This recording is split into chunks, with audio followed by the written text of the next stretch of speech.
നമസ്കാരം. പുതിയൊരു വീഡിയോയിലേക്ക് എല്ലാവർക്കും സ്വാഗതം. ഞാൻ ഗീത. നമുക്കിന്ന് ചിക്കൻ കൊണ്ടൊരു സ്നാക്ക് ഉണ്ടാക്കാം. നല്ല ടേസ്റ്റുള്ള സ്പൈസിയായ ചിക്കൻ നഗറ്റ്സ് ആണ് നമ്മൾ ഉണ്ടാക്കുന്നത്. അതെങ്ങനെയാണെന്നൊന്ന് കാണാം. ഇതിനായിട്ട് 1 കിലോ എല്ലില്ലാത്ത ചിക്കൻ എടുത്തിട്ടുണ്ട്. ഇതൊരു മിക്സിയുടെ ജാറിലേക്ക് ഇട്ടിട്ട് 2 ബാച്ചായിട്ട് നമുക്കിതൊന്ന് അരച്ചെടുക്കാം.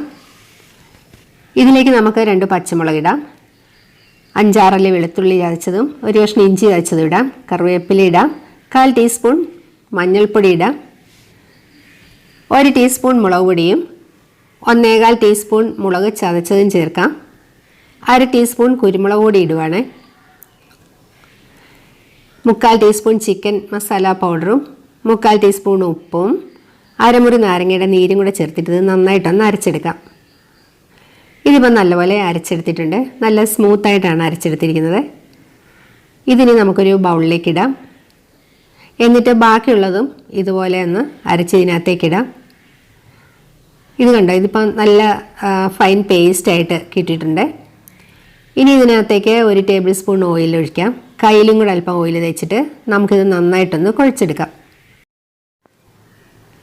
ഇതിൽ നിന്ന് പകുതി എടുത്തിട്ട് നമുക്ക് എണ്ണമയം പുരട്ടിയ ഒരു പ്ലേറ്റിലേക്ക് വെച്ചിട്ടൊന്ന് പരത്തിയെടുക്കാം. നല്ലപോലെ ഒന്ന് പരത്തി കൊടുക്കണം, കനം കുറച്ച് പരത്തണേ. എന്നിട്ട് ഈ 4 സൈഡും കൈയൊക്കെ വെച്ചിട്ടൊന്ന് തട്ടി കൊടുത്തു കഴിഞ്ഞാൽ നല്ലൊരു ഷേപ്പിൽ കിട്ടും. ഇനി നമുക്കിതൊന്ന് കട്ട് ചെയ്തെടുക്കാം. ചെറിയ പീസാക്കി കട്ട് ചെയ്തെടുക്കാം. ഇതിൽ നിന്നൊരു പീസ് എടുത്തിട്ട് വീണ്ടും അതൊന്നുകൂടെ ഒന്ന് പ്രസ് ചെയ്ത് കൊടുക്കണേ. നല്ലപോലെ ഒന്ന് പ്രസ് ചെയ്ത് കഴിയുമ്പോൾ ഇച്ചിരിയുടെ കനം കുറഞ്ഞ് കിട്ടും. എന്നിട്ട് ഈ 4 സൈഡും ഒക്കെ ഒന്ന് തട്ടി ഒന്നുകൂടെ ഒരു നല്ല ഷേപ്പിലാക്കി എടുക്കണം. ഇതുപോലെ നമുക്ക് എല്ലാം ചെയ്തെടുക്കാം. കനം കുറഞ്ഞിരുന്നു കഴിഞ്ഞാൽ എല്ലാം നന്നായിട്ട് വെന്ത് കിട്ടും. ബാക്കിയുള്ള മാവും ഇതുപോലെ തന്നെ പരത്തി ഈ ഷേപ്പിലാക്കി എടുത്തിട്ടുണ്ട്. ഇനി ഒരു ബൗളിലേക്ക് 3 ടേബിൾ സ്പൂൺ മൈദ എടുത്തിട്ട് നമുക്ക് അല്പം വെള്ളം കൂടി ഒഴിച്ചതൊന്ന് കലക്കിയെടുക്കാം. ഇതിനകത്തേക്ക് 1 നുള്ളുപ്പും 2 നുള്ളു കുരുമുളക് പൊടിയും കൂടി ഇടുവാണ്. എന്നിട്ടിത് നന്നായിട്ടൊന്ന് ഇളക്കിയെടുക്കണം. അല്പം ലൂസായിട്ടുള്ള ഒരു കൺസിസ്റ്റൻസിയാണിതിന്. ഇനി നമുക്ക് കുറച്ച് ബ്രെഡ് പൊടിച്ചത് വേണം.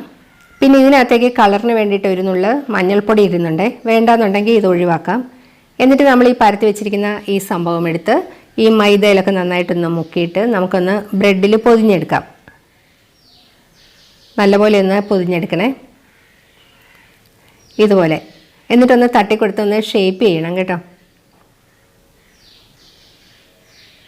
നമ്മൾ ഈ മൈദയിൽ നിന്ന് എടുക്കുന്ന സമയത്തൊന്ന് ചെരിച്ച് പിടിച്ചു കഴിഞ്ഞാൽ അധികം വരുന്ന വെള്ളം അങ്ങ് വാർന്നു വെക്കോളും. ഇതുപോലെ എല്ലാം റെഡിയാക്കി എടുത്തിട്ടുണ്ട്.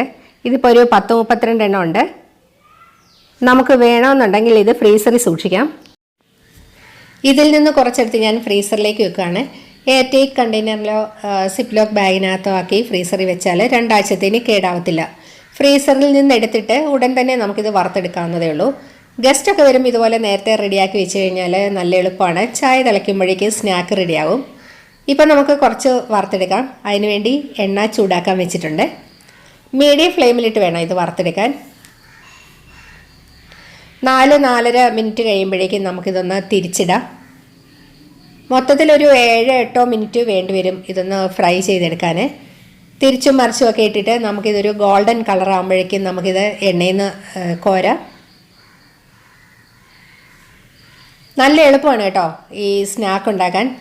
നമുക്കിത് നോമ്പ് തുറയൊക്കെയാണ് വരുന്നത്. നമുക്കിത് നേരത്തെ തയ്യാറാക്കി വെച്ച് കഴിഞ്ഞാൽ സമയത്ത് വറുത്തെടുക്കാൻ പറ്റും. കണ്ടോ, ഇതുപോലെ നമുക്ക് എല്ലാം വറുത്തെടുക്കാം.